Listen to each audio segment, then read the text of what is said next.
નમસ્કાર, real power ન્યૂઝમાં આપનું હાર્દિક સ્વાગત છે। સૌથી પહેલા નજર કરીશું આજના મહત્વના મુખ્ય સમાચાર પર। પાદરા તાલુકાના દરાપુરા ગામે ભવ્ય રાવણ દહન કાર્યક્રમ। પાદરા તાલુકાના દરાપુરા ગામે પરંપરાગત રીતે દશેરા પર્વ નિમિત્તે ભવ્ય રાવણ દહનનું આયોજન કરવામાં આવ્યું હતું। આ પ્રસંગે વિશાળ કદ ધરાવતા રાવણના પુતળાનું આતશબાજીના ગાજતા રમઝટ સાથે દહન કરાયું હતું। કાર્યક્રમ જોવા માટે માત્ર દરાપુરા ગ્રામજનો જ નહીં પરંતુ આસપાસના ગામો અને શહેરમાંથી પણ લોકો મોટી સંખ્યામાં ઉમટી પડ્યા હતા। રાવણ દહન પૂર્વે ગામમાંથી શોભાયાત્રાનું આયોજન કરવામાં આવ્યું હતું। આ શોભાયાત્રામાં ભૂત, પિશાચ, ચુડેલ અને વિવિધ ડરાવના વેશભૂષા ધારણ કરેલા યુવાઓએ ભાગ લીધો હતો। લોકરસથી ભરપૂર આ ઝાંખીઓ ગામના વિવિધ વિસ્તારોમાંથી પસાર થતી મુખ્ય ચોરાહે આવી પહોંચી હતી। આ લોક સમુદાયની હાજરી વચ્ચે પરંપરાગત રીતિ રિવાજથી રાવણના પુતળાને અગ્નિહોત્ર કરવામાં આવ્યું હતું। આ અનોખી પરંપરા દરાપુરા ગામમાં વર્ષોથી ચાલતી આવી છે। દશેરાના આ પાવન પર્વે સદગુણોના વિજય અને દુર્ગુણોના નાશના સંદેશને પ્રતીક રૂપે આ રાવણ દહન કાર્યક્રમ જીવંત કરવામાં આવે છે।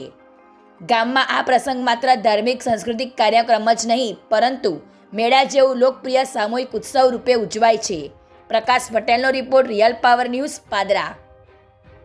આજરોજ દરાપરા મુકામે રાવણ દહનનો જે કાર્યક્રમ છે, અસત્ય પર સત્યનો વિજય જે કહેવત છે એ પ્રમાણે આખા પાદરા તાલુકામાં એક જ ગામમાં આવું ફંક્શન થાય છે, જે અમારા સાથી મિત્ર સમીરભાઈ દર વર્ષે ઉજવી રહ્યા છે। છેલ્લા 3 વર્ષથી હું આવી રહ્યો છું અહીં આગળ, અને આવો પ્રોગ્રામ આખા પાદરા તાલુકામાં કોઈ જગ્યાએ થતો નથી।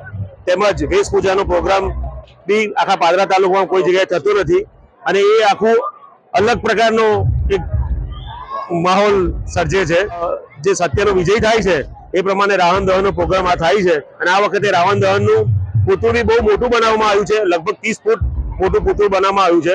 લગભગ મેં સમીરભાઈને ફોન કર્યો, 3 દિવસથી એ લોકો મહેનત કરતા હતા, અને 3 દિવસની મહેનત કર્યા પછી આજે આ પૂતળું બનાવવામાં આવ્યું છે। દરાપુરાના સમસ્ત ગ્રામજનો દ્વારા વિજયાદશમી એટલે કે અસત્ય ઉપર સત્યનો વિજય દશેરાનું ભવ્ય અહીંયા ઉત્સવ ઉજવવામાં આવે છે। સદીઓથી આ ઉત્સવ ઉજવાતો આવ્યો છે, જેમાં વિવિધ દેવતાઓની વેશભૂષા તથા રામ સેના, વાનર સેના બનીને દશેરાના દિવસે રાવણનું દહન કરવામાં આવે છે, અને એક મેસેજ આપવામાં આવે છે કે જરૂર પડે તો ધર્મ માટે લડવું। જેમ ભગવાન રામે તથા માતાએ મહિષાસુરનો વધ કર્યો, એવી રીતે જ્યારે સમાજની અંદર દુરાચારો વધી જાય ત્યારે ધર્મનું સ્થાપન કરવા માટે આવા યુગ પુરુષો પ્રગટ થતા હોય છે, અને એ જ આશયથી સમસ્ત દરાપુરાના ગ્રામજનો ભવ્ય દશેરાની શોભાયાત્રાનું આયોજન કરે છે। ખાસ વિશેષ કરીને અહીંયા અમારા ચંદુભાઈ પટેલ છે, ધવલભાઈ પટેલ છે, એ આ વખતે ખૂબ સરસ આયોજન કર્યું છે। દરાપુરાના સરપંચશ્રી, આ તમામ કમિટી તથા સમસ્ત ગ્રામજનોએ ભેગા થઈને આ ભવ્ય આયોજન કર્યું છે, એ બદલ તમામનો ખૂબ ખૂબ આભાર। ગુજરાતી સમાચારો ઘરે બેઠા નિહાળવા માટે રિયલ પાવર ન્યૂઝ ચેનલને લાઈક કરો, શેર કરો, સબસ્ક્રાઇબ કરો।